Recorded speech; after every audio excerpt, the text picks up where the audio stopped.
అది దక్షిణ కొరియా దేశం. అందులో సియోవెల్ అనే ప్రాంతంలో ఉన్న దేవుని సంఘము పేరు యోయిదో ఫుల్ గాస్పుల్ చర్చ్. ఈ యొక్క సంఘాన్ని స్థాపించినది డేవిడ్ యోంగి చో. ఆయన మరొక పేరే పాల్ యాంగి చో. ఒకనాడు మరి ఆ దేశపు ప్రధానమంత్రి కార్యాలయం నుంచి ఈ యొక్క యోయిదో ఫుల్ గాస్పుల్ చర్చ్ కి ఒక ఫోన్ కాల్ రావడం జరిగింది. ఆ సమయంలో ఒక వ్యక్తి ఆ యొక్క కాల్ ని ఆన్సర్ చేయడంతో ఆ యొక్క ప్రధానమంత్రి కార్యాలయం వారు ఇట్టి రీతిగా ఆ వ్యక్తితో మాట్లాడుతున్నారు. అయ్యా, మేము ప్రధానమంత్రి కార్యాలయం నుంచి ఫోన్ చేస్తున్నాము. మన యొక్క ప్రధానమంత్రి గారు పాల్ యాంగి చో గారితో మాట్లాడాలని ఇష్టపడుతూ అనగానే అందుకు యువతలి వైపు ఉన్న వ్యక్తి, అయ్యా, మీరు ప్రధానమంత్రి కార్యాలయం నుంచి ఫోన్ చేస్తున్నారు, కానీ మమ్మల్ని క్షమించండి.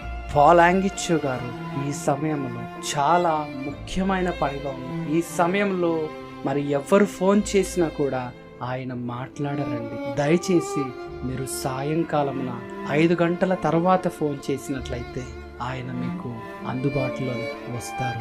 ఈ యొక్క మాట వినగానే ఆ ప్రధానమంత్రి యొక్క కార్యాలయం ఏ వ్యక్తి అయితే మాట్లాడుతున్నాడో ఆ వ్యక్తికి ఒక్కసారిగా కోపం రావడం, ఆ వ్యక్తి ఈ మాటలను ప్రధానమంత్రికి చేరవేయడం, ఇక చేసేదేమి లేక సాయంత్రం 5 గంటల తర్వాత నేరుగా ప్రధానమంత్రి గారే ఈ యొక్క పాల్ యాంగి చో గారి సంఘానికి ఫోన్ చేయడం.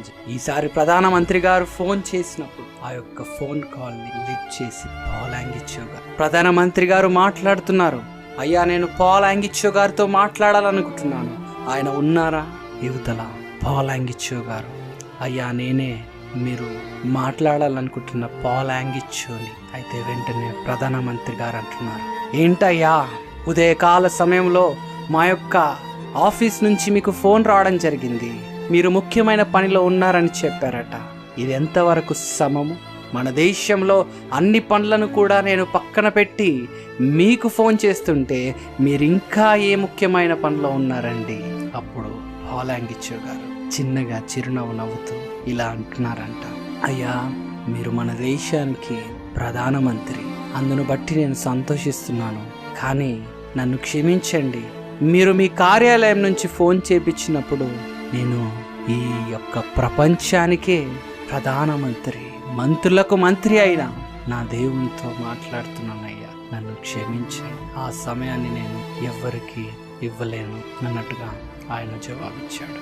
అంత గొప్ప దైవజనుడి యొక్క జీవితంలో ఆయన ఉన్నతమైన స్థితిలోనికి, ఆయన పరిచర్య ఉన్నతంగా మరి వెళ్ళడానికి గల కారణం ఏంటంటే ఆయన జీవితంలో ఆయన మొట్టమొదటిగా దేవాతి దేవుడికి స్థానం ఇచ్చినట్టు కనిపిస్తుంది. ఇదిగో అలాంటి దైవజనుడు ఈరోజు మనం ముందు లేకపోవడం బాధాకరమైనప్పటికీ కూడా ఆయన మాటలు మన జీవితంలో ఎల్లప్పుడూ నిలిచిపోయాయి.